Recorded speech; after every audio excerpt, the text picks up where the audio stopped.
Our next story shows Winnell doesn't just report the news. Last week, our exclusive online poll was at the centre of a political war of words between parliamentary candidates. An email sent out by the Liberal Democrats encouraging supporters to vote sparked controversy, and Stuart Appleby was at the heart of the political conflict. Labour parliamentary candidate Patrick Davies this week accused the local Liberal Democrat election machine of trickery and manipulation in student voting pattern. An email sent by Liberal Democrat leader Martin Todd to party members encouraging them to vote has influenced a landslide Liberal Democrat advantage. Students were voting for who they think will win in next year's general election.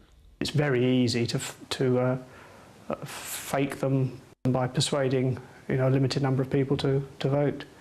And I guess I know from grim experience that the Lib Dems are very good at all sorts of trickery in local elections.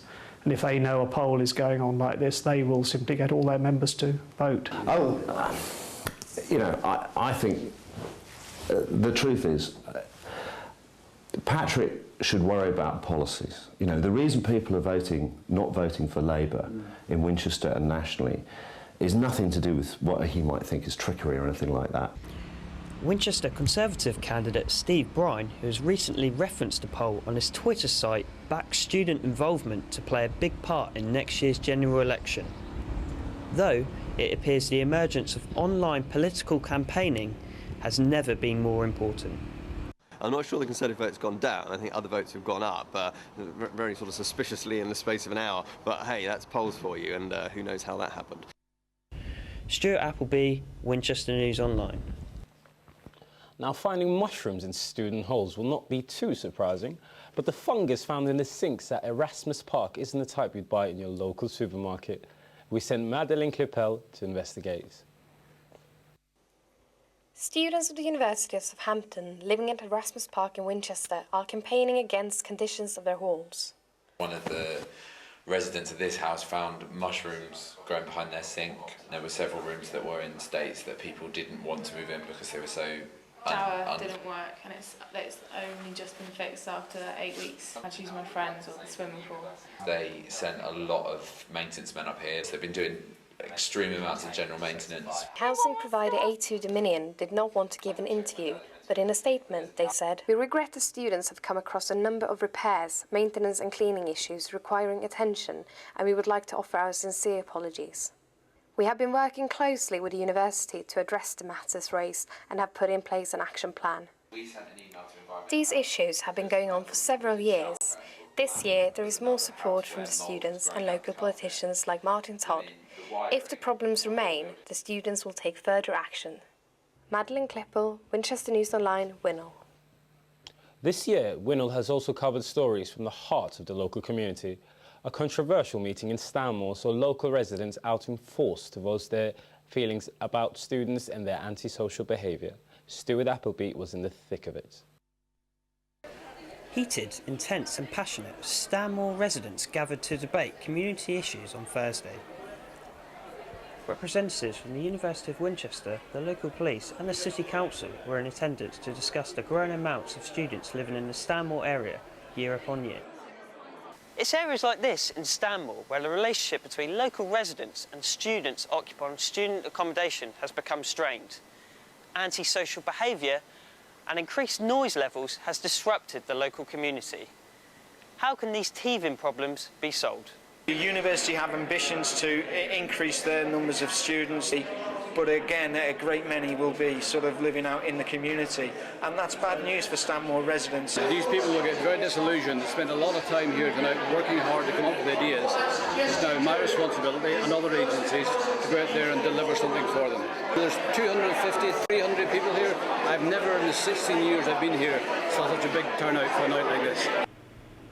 The university, the police and the council are to undertake forceful measures to act on residents' concerns.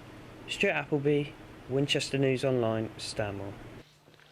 When chaplains at the Southampton universities were threatened with their acts, Veronica Friedel went out to find out were any implications here at the Winchester University. Despite campaigning from students at Southampton University, which saw them meeting personally with the Bishop of Winchester, the outcome of the Church of England's meeting has cut funding to university-based chaplains throughout the diocese as a part of the attempt to cut costs. I'm personally very upset, and I'm actually quite angry if I'm honest. I'm very angry that I think that the diocese has decided to cut funding for a part of the church that is growing. We're talking about drastic cuts here. You know, 4 clergymen are definitely losing their jobs over. One of the ways we could have dealt with this is by flagging this up much earlier. The Bishop of Winchester told us that not all chaplains will be affected. Reverend Phil Dice from Winchester University will still be employed past June 30th, as his job is funded by the university and not the church diocese. He stated that his action is part of an attempt to cut costs and save the diocese funding. Chaplaincy to me is the place where I found my faith. It's where I found my friends at university, and without it I probably wouldn't have a degree.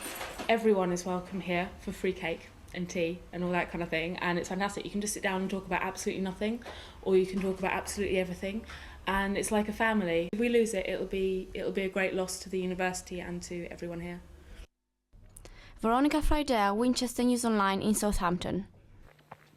It's nearly time for us to say goodbye for the last time in 2009. But before we go, we'll leave you with one of the most spectacular shots of the year when Kaylee James went to see Winchester's famous fireworks. Last Saturday saw Winchester's annual fireworks evening go off with a big bang at a cost of more than £20,000, one of the city's most expensive events. The celebrations were started with a brass band performing to the public who turned up in their thousands. The night was hosted by the Mayor of Winchester, who followed behind the procession as it made its way through the city centre. The evening, which has been arranged by the Round Table organisation, was aiming to beat the £50,000 that was raised last year. Unfortunately, they missed this target by £10,000, but the night was still a success, and with the weather holding out, everyone was in high spirits. I think it's been brilliant. It's not just a charity event, it's also a huge community event, and there's probably 16,000 people from Winchester and the district here this evening.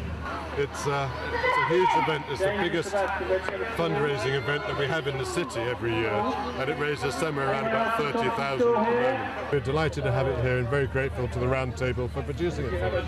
They're great people and they do a lot for us. And the fireworks were magnificent.